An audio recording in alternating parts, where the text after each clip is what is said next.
Saudi अरब ने straight of Hormuz में जारी वैश्विक ऊर्जा संकट के बीच में एक नया रास्ता या नया विकल्प निकाला है। क्यों निकाला है, इसके बारे में आज हम चर्चा करते हैं, ठीक है।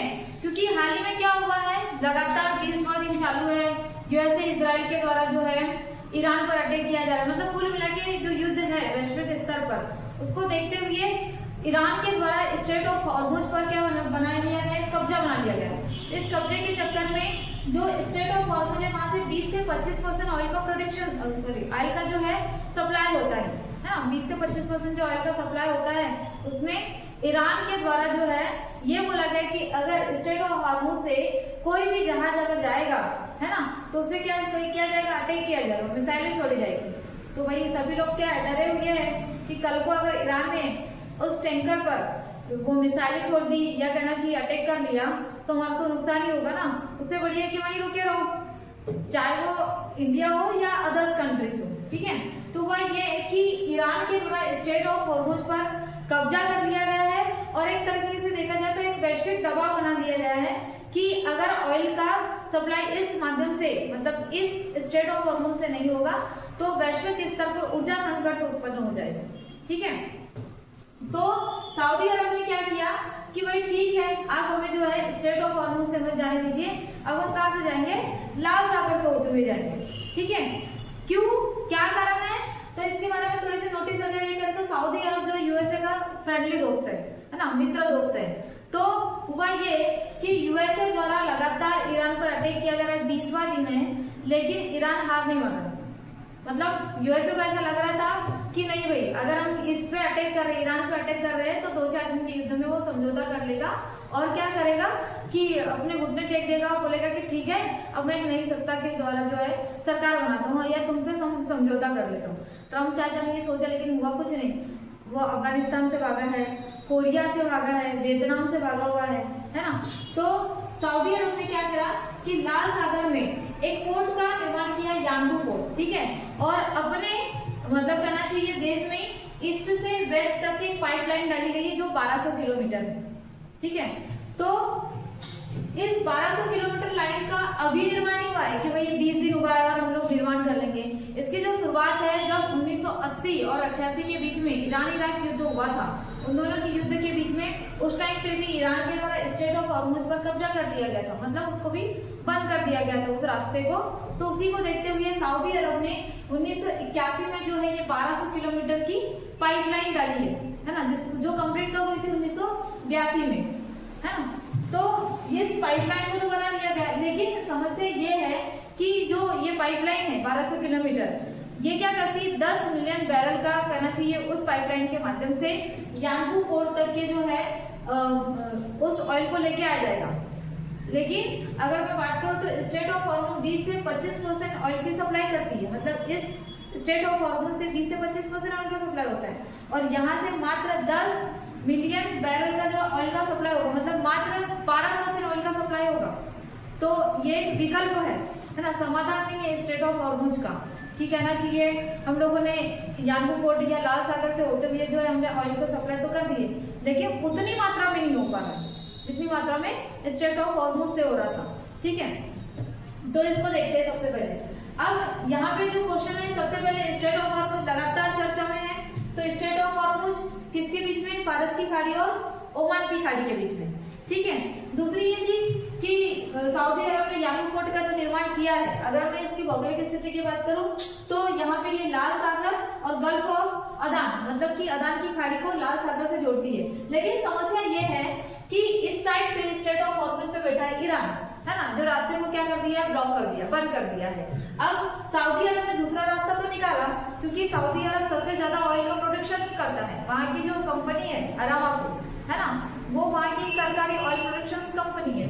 तो हुआ ये कि इन लोगों ने बेचारा ने पाइपलाइन डाल दी, यांबू पोर्ट का भी निर्माण कर लिया और लाल सागर से गल्फ ऑफ अदान, मतलब कि अदान की खाड़ी को भी जोड़ दिए। यहाँ पे जो जल संधि है वो है बाब अल मंडल, ठीक है। लेकिन इस बाब अल मंडल से आपका तेल एशिया महाद्वीप में और कहना चाहिए आपका अफ्रीका महाद्वीप में तो चले जाएगा, लेकिन बीच में बैठा है कौन, यहाँ पे यमन।